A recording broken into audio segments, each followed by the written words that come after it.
이 뉴노멀 시대의 보건의 문제는 누가 결정하느냐? 가장 약한 보건 체계가 약한 나라의 건강한 정도가 결국 세상의 건강한 걸 결정할 거다. 지금같이 서로 연결된 나라에서는 가장 약한 보건 체계를 가진 국가를 우리가 어떻게 서로 도울 건가 하는 이런 부분을 새롭게 인식하게 해줬다, 이렇게 볼 수 있습니다. 그간에 사람들이 나이가 많이 들고 그 다음에 이 만성 질환이 많아졌어요. 그래서 우리는 앞으로 이제 그간의 보건은 이 만성 질환, 예를 들면 암, 고혈압, 그리고 노인성 질환, 이게 이제 앞으로 중요한 우리가 할 일이다, 이렇게 생각을 했었거든요. 그런데 이번에 생각지도 못했던 역병에 우리가 부딪히게 됐잖아요. 그래서 이 보건의료 체계에 있어서 우리가 생각지 못했던 이런 부분들을 어떻게 대비할 건가. 일례로 미국 같은 나라가 그 어느 나라보다 연구를 많이 하고 의학 기술이 발전해 있음에도 불구하고 왜 우리나라에 비해서 사람들이 많이 죽었을까? 이거는 우리 보건의료 체계에 있어서 실제로 한정된 자원을 어떻게 효율적으로 잘 마지막 필요한 사람에게 전달하는가 하는 보건의료 체계 구성에 관한 이런 부분이 앞으로 새롭게 주목을 해야 되고,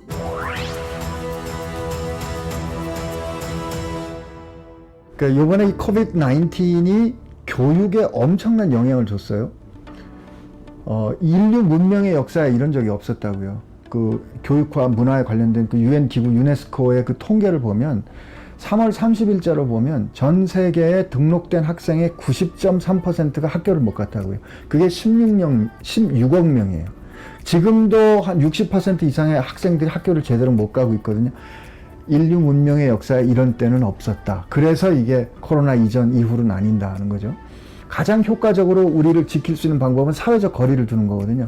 그러니까 사회적 거리를 둔다는 말은 교육자가 피교육자인 학습자하고 만날 수가 없게 된 거예요.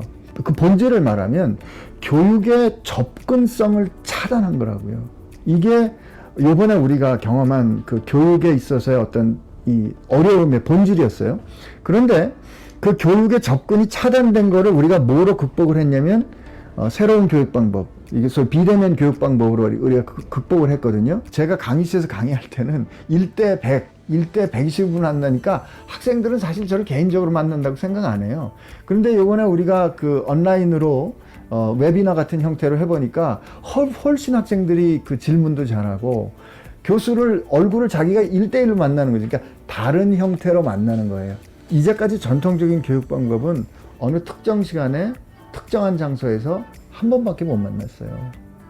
그런데 지금 우리가 이 디지털 방식으로 교수의 강의를 녹음을 해놓고 우리가 플랫폼을 갖게 되면 학생은 굳이 학교 올 필요가 없는 거죠. 스타벅스에서 아니면 자기가 좋아하는 카페에서 자기 집에서 자기가 원하는 시간에 원하는 속도로 볼 수 있어요. 그러나 학생들이 모여서 서로 협력하고 그리고 서로 추론하고 문제를 푸는 학습은 해야 된다고요. 그러니까 옛날에는 교수가 정보를 전달하면 학생은 그걸 받아가지고 외우는 게 공부였는데 이제 그 정보는 다른 방법으로 얻고 같이 모여서 문제를 해결하는 능력을 배우는 이런 교육으로 바뀔 겁니다.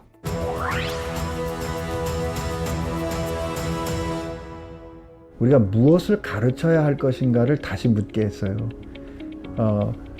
기초, 과학적인 교육, 그 다음에 환자 보는 임상교육. 그런데 그거 외에 위기가 있을 때 위기를 어떻게 관리할 건가, 리더십은 어떻게 할 건가, 그 다음에 한정된 보건 자원을 어떻게 효과적으로 나눠줄 건가, 그 과정은 어떻게 해결하는가, 이런 것들을 우리가 뭐라고 부르냐면 Health Systems Science라 그러거든요. 이런 부분에 대한 교육이 강조돼야 되는구나. 그리고 보건은 굉장히 그 나라의 문제지만 동시에 국제적인 문제구나. 그래서 이게 국제보건에 관련된 교육 이런 게 꼭 들어가야 되겠다. 이제 교육이 어느 특정 학교의 경계에 머물러 있지 않는다. 왜냐면 이 디지털 플랫폼은 학교를 넘어서는 플랫폼이거든요. Massive Online Open Courses라고 해서 그 무크라고 그러잖아요. 이게 뭐 edX든지 콜세라든지 이런 것들이 학교를 넘어서는 새로운 플랫폼으로 지금 다양한 이 인터넷을 이용한 교육을 하고 있거든요. 의학 교육도 그렇게 될 것이다. 그렇게 돼야 된다.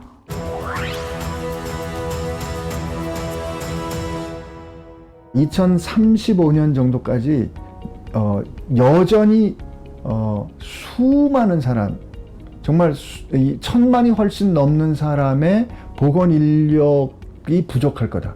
그러니까 개발도상국가의 이 의과대학의 예를 들면 의대들이 세워지고 있는데 교육자들이 없어요. 교육자가 없기 때문에 가르칠 사람이 없으면 양질의 교육은 할 수 없고, 양질의 의료인이 없으면 양질의 의료는 불가능하다. 근데 과거에 그러면 이 교육자들을 키우는 게 굉장히 어려웠거든요. 그런데 이 교육자들을 어떻게 보낼 수 있는가? 우리가 ICT를 이용해서, 정보통신 기술을 이용해서 우리가 원격으로 보내줄 수 있는 거죠.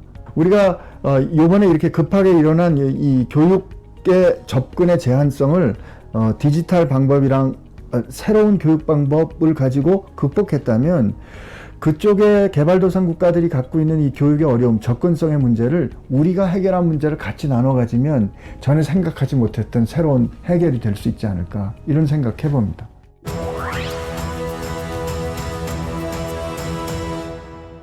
금년에 의학 정보가 2배로 바뀌는데 걸리는 시간이 73일입니다. 2달 반이면 지식이 2배로 폭발하는 시대거든요. 내가 이 상황을 해결할 수 있는 정보를 다 아는 게 아니에요. 누군가 함께 협력하는 게 필요하거든요.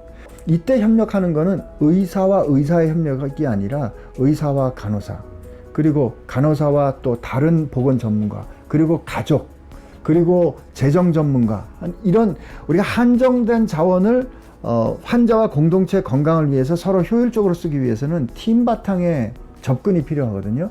그런데 이 팀 바탕 접근을 할 때 필요한 의사소통 기술이나 아니면 그 의견을 결정하는 그런 그 소위 방법들은 저절로 생기지 않는다. 그건 훈련해야 됩니다. 그래서 그런 것들을 훈련할 수 있도록 교육 과정을 바꿔야 되거든요.